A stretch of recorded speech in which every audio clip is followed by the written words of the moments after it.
ನಮಸ್ಕಾರ. ನಾನು ಐಟ್ಲು ಕಿಚ್ಚು ಸಿನಿಮಾದ ಬಗ್ಗೆ ಒಂದೆರಡು ಮಾತಾಡಬೇಕು. ನಿಜವಾಗ್ಲೂ ನಾವು ಈ ಸಿನಿಮಾದಲ್ಲಿ ಒಂದು ಸಣ್ಣ ಪಾತ್ರ ಮಾಡಿದ್ದೀವಿ ಅಂತ ನಮಗೆ ತುಂಬ ಖುಷಿಯಾಗುತ್ತೆ. ಏನಕ್ಕೆ ಅಂತಂದರೆ ಆ ಚಿತ್ರದಲ್ಲಿ ಪ್ರತಿಯೊಬ್ಬರು ತುಂಬ ಅವ್ರದ್ದೇ ಆದ ಒಂದು ರೀತಿಯಲ್ಲಿ ಸಿನಿಮಾ ಪಾತ್ರ ಮಾಡಿದ್ದಾರೆ. ಅದರಲ್ಲೂ ನಾನು ಮಾತಾಡಬೇಕು ಅಂತಂದರೆ ಮುಖ್ಯವಾಗಿ ನಮ್ಮ ನವೀನ್ ರಾಜ್ ಸರ್ ಅವ್ರ ಬಗ್ಗೆ. ಅವರು ಏನಪ್ಪ ಅಂತಂದರೆ ಪ್ರೊಡ್ಯೂಸರ್ ಮಗ.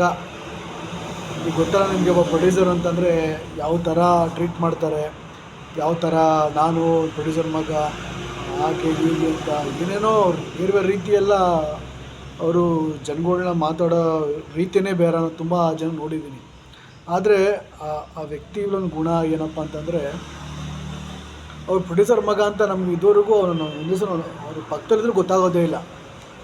ಆ ಥರ ಮುಗ್ಧ ಸ್ವಭಾವ, ಆ ಥರ ವ್ಯಕ್ತಿ ನಾನು ಎಲ್ಲೂ ನೋಡಿಲ್ಲ ಇದುವರೆಗೂ. ತುಂಬ ಖುಷಿಯಾಯಿತು ಸರ್. ಈಗ ಏಕೆಂದರೆ ನನಗೆ ಏನು ಹೇಳಬೇಕು ಅಂತಲೇ ಅರ್ಥ ಆಗ್ತಾ ಇಲ್ಲ. ನಮ್ಮಂಥವ್ರಿಗೆಲ್ಲ ಒಂದು ಕರೆದು ಅವಕಾಶ ಕೊಟ್ಟು ನಮಗೆಲ್ಲ ಒಂದು ಮಾರ್ಗದರ್ಶಕರಾಗಿ ನಿಮ್ಮ ತಂದೆಯವರು ನಮ್ಮನ್ನ ಗುರುತಿಸಿದ್ದಾರೆ.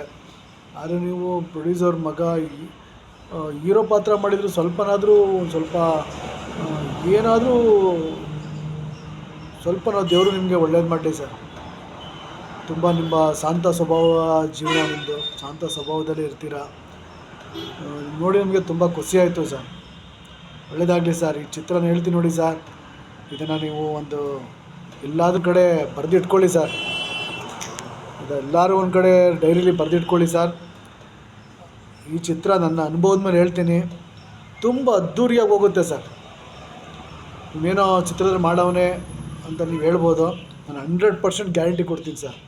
ಯಾಕೆ ನಿಮ್ಮದು ಆ್ಯಕ್ಟಿಂಗ್ ಇದೆಯಲ್ಲ ಸರ್, ನಿಮ್ಮ ಆ್ಯಕ್ಟಿಂಗು ನಾನು ಎಲ್ಲೂ ಹೇಳಿಲ್ಲ, ಸೂಪರಾಗಿ ಮಾಡಿಸಿದ್ದಾರೆ ಸರ್. ಸೂಪರಾಗಿ ಮಾಡಿದ್ದೀರಾ ಸರ್ ಆ್ಯಕ್ಟಿಂಗ್. ನೀವು ಯಾವ ಥರ ಒಂದೊಂದು ರೀತಿ ನೀವು ತೋರಿಸಿದ್ದೀರಾ. ಆದರೆ ಅಂಬಾರಿ ಪರಮೇಶ್ವರ್ ಅವ್ರ ಬಗ್ಗೆ ನಾವು ಮಾತಾಡಲೇಬಾರ್ದು ಸರ್. ಅವರು ಬರೀ ನಾನು ನಿರ್ದೇಶಕರಾಗಿ ಅಂತಲ್ಲ, ಅವರು ತುಂಬ ಕಷ್ಟಪಟ್ಟು ಪ್ರತಿಯೊಬ್ಬರನ್ನು ತೀಡಿ ಹಿಂಗೇ ಬರಬೇಕು ಅಂತ ಮಾಡಿದ್ದಾರೆ ಸರ್. ಒಳ್ಳೆಯದಾಗಲಿ ಸರ್. ಇನ್ನು ನಿಮ್ಮ ಆಶ್ರಯದಲ್ಲಿ ಒಳ್ಳೊಳ್ಳೆ ಚಿತ್ರ ಬರಲಿ ಸರ್.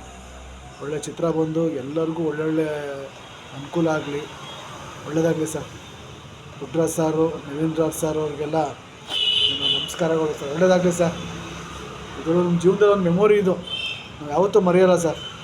ಒಳ್ಳೆಯದಾಗಲಿ ಸರ್ ನಿಮಗೆ.